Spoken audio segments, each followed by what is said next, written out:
Hey guys, welcome to part 2 of our Aventon Aventure version 1 review. We started filming and our video going over all the features ran a little long, so we're going to split it into 2 parts, so they'll be less than 20 minutes each. So stay tuned for this part 2. Thanks.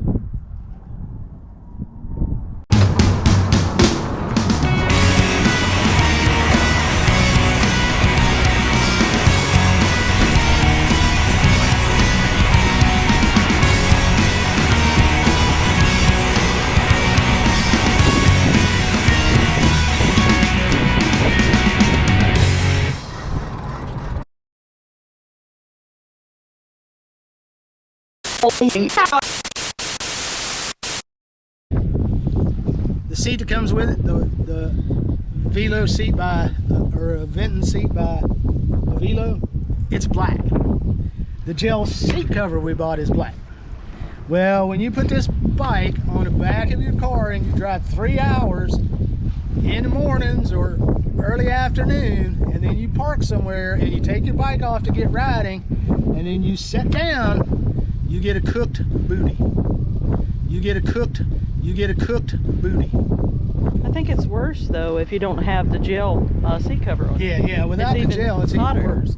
Now how I alleviate that, like if we're parking somewhere just for a little bit to go in and get lunch or something, I keep like a light neon yellow, neon green rag in my bag, and then I throw that rag right over top of the seat.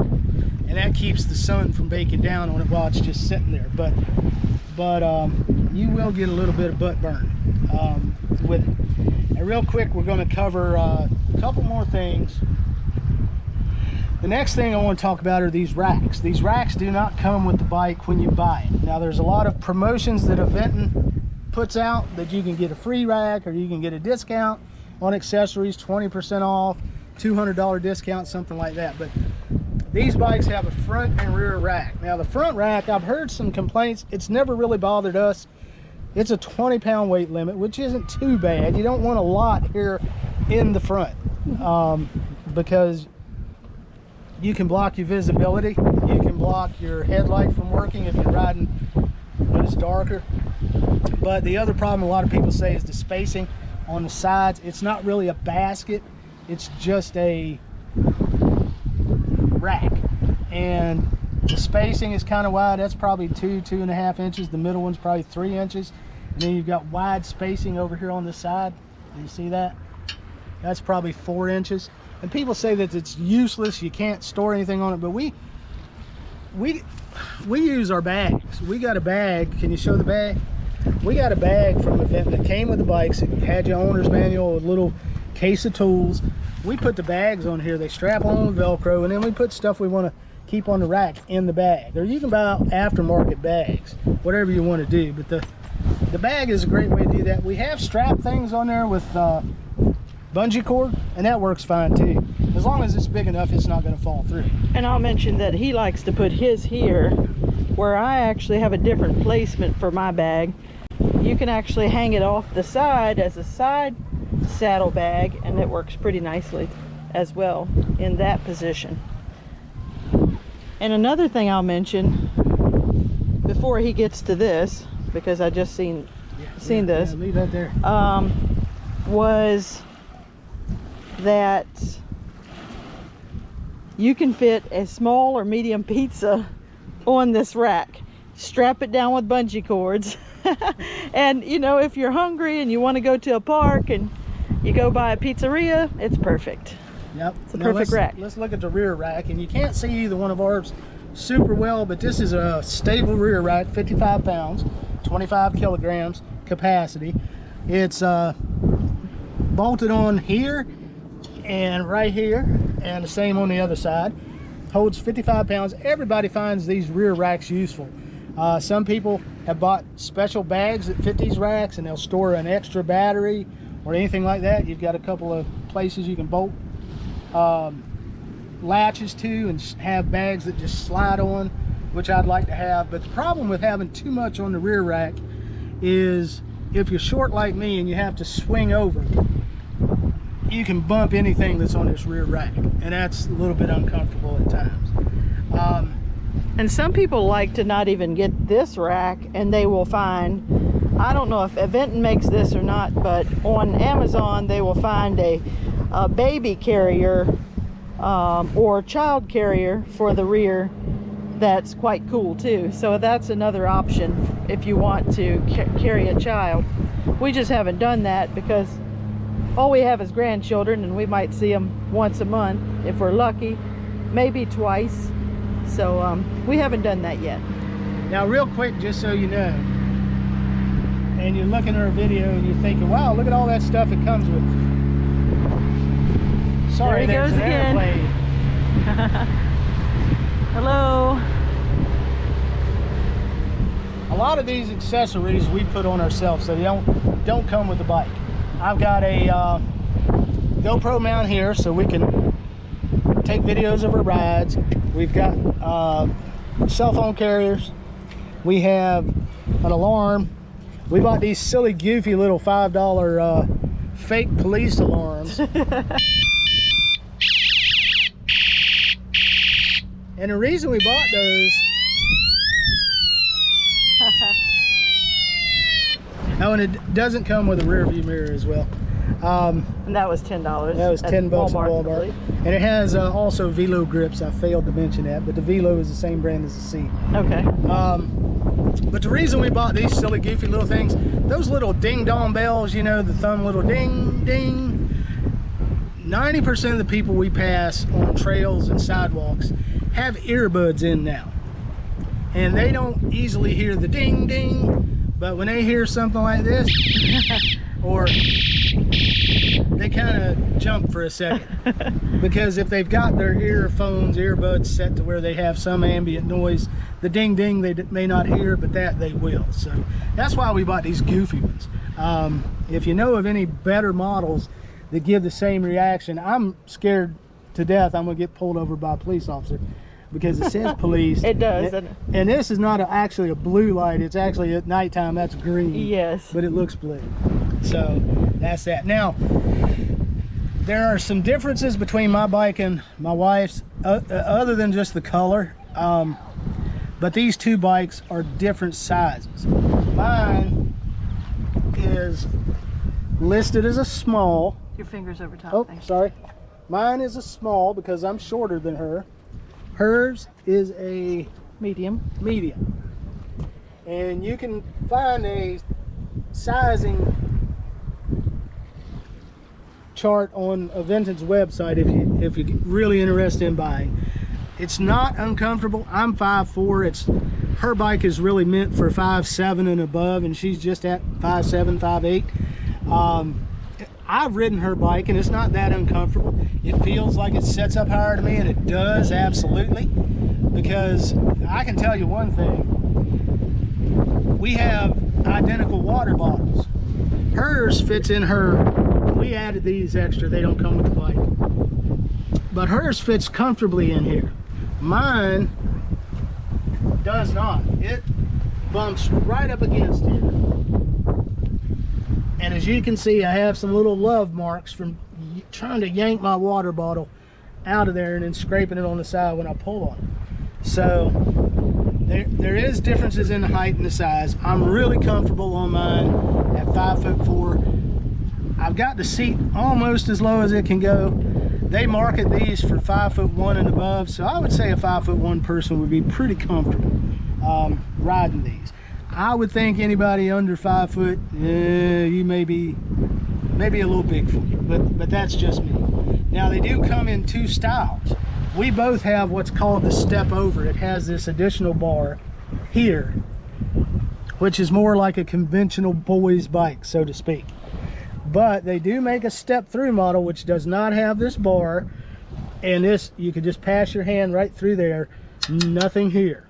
And that's a lot better for any of you ladies that want to wear skirts when you're riding. But that was the whole purpose back when they made quote-unquote girls bikes. But really for people that have mobility issues and can't really get their leg over a bike, the step through would be an ideal choice for you to look at. And just to point, we bought these bikes, like I said earlier, 17-18 months ago. We paid $19.99, plus we had to pay for the front and rear rack, which was probably another $125 total, and then all of our extra utensils that we put on and all the stuff we bought for them. And the helmets. And the helmets, if you get a really good quality helmet, they're $100 to $120 a piece. So just with the racks and the helmets, we paid an additional $250, and then the other accessories probably added up to 75, 80 bucks. Then we bought actually two good quality bike locks and a bike rack for our car, and then we had to have a hitch installed on our car, a hitch receiver.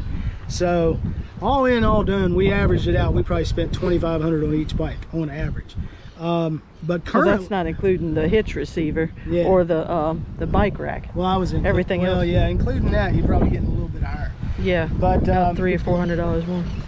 The good thing is, right now for the version 1, Aventon has them on sale, $14.99. Yeah. Which we think is a killer deal because of what we paid. It pretty much means that your accessories are free. But the only challenge, looking on their website just 3 hours ago, they only have the step over in the version 1. They do not have any stock left. So they stole of it. the step 3. Sold it out. Huh? So they've sold them out, and they only have the sand color. It's some California SoCal sand is what the color is. Which is about the same color as that building right there, right? Yeah, kind of up at the top of that building. Similar. Yeah, SoCal sand. So that's all they've got left on their website, according to their website. Now, if you wanted a version 1, you could go get you one that's used on a marketplace somewhere and probably get a good killer deal too. A lot of people buy these. If you can find that, I don't know. They're hard to buy a lot, but there are a lot of people in some market areas that buy them and then just don't ride them, or they get injured and they don't ride them, decide they're scared of them, they don't like to ride them, things like that. And the last thing I'll mention, technical specs. These have what's known as a cadence sensor, and we're going to talk about a cadence sensor in just a few more minutes. But that is the type of sensor that tells the motor when to come on. Okay, so just keep that in mind. Now the version 2, which just recently came out for the Aventon Aventure, it has some differences, and we're going to cover those differences really, really quickly. The first is the color choices. They have in the step over, they have a slate gray and a camo, and I think the camo is basically your green color. You want to show that. And then in the step through models, they have a cobalt blue, which is a really cool looking color, and then they have this midnight black like mine is. So that's the new color variations. The version 2 has a torque sensor, and remember, just like a cadence sensor, that tells it how the motor's going to turn on, and we're going to talk about those differences in just a minute. The other difference in the version 2 is instead of 5 pedal assist levels, it only has 4. Now they market it as no speed differential, but if you think of it like gears on a bicycle, it's going to 4 pedal assist is going to expand the range of each pedal assist in comparison to the smaller increments of a 5 pedal assist. So that's something to think about. Also, because of the torque sensor, the version 2 has a 60-mile average range, because the torque sensor gives you better range, and I'll talk about that in a minute. The other thing is, I don't know where the extra weight came from, if they beefed up something or not, but the version 2 weighs 77 pounds without all your accessories and racks and things.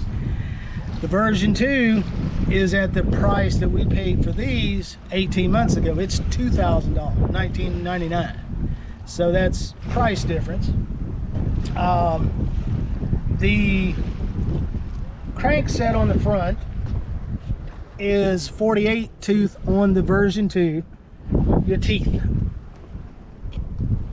is 48 on the version 2 and 46 on the version 1.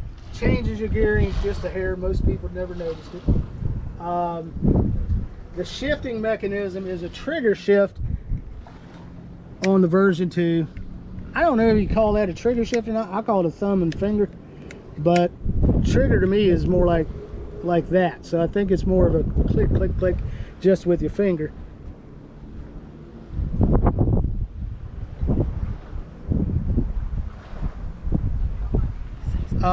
The other difference is your axles are a little different on the front. The version 2 has an axle that's nutted on both sides. The version 1, the axle on the front is a through hub axle type configuration. Well, my phone just went silly. All right. Now, real quick, cadence versus torque sensor. A cadence sensor just determines if you are pedaling. Are you pedaling? I'm gonna turn on the motor. Okay? Torque sensor determines the force at which you are pedaling. And when the force gets appropriate, then it responds with the motor at that appropriate level. So that's your difference between cadence and torque.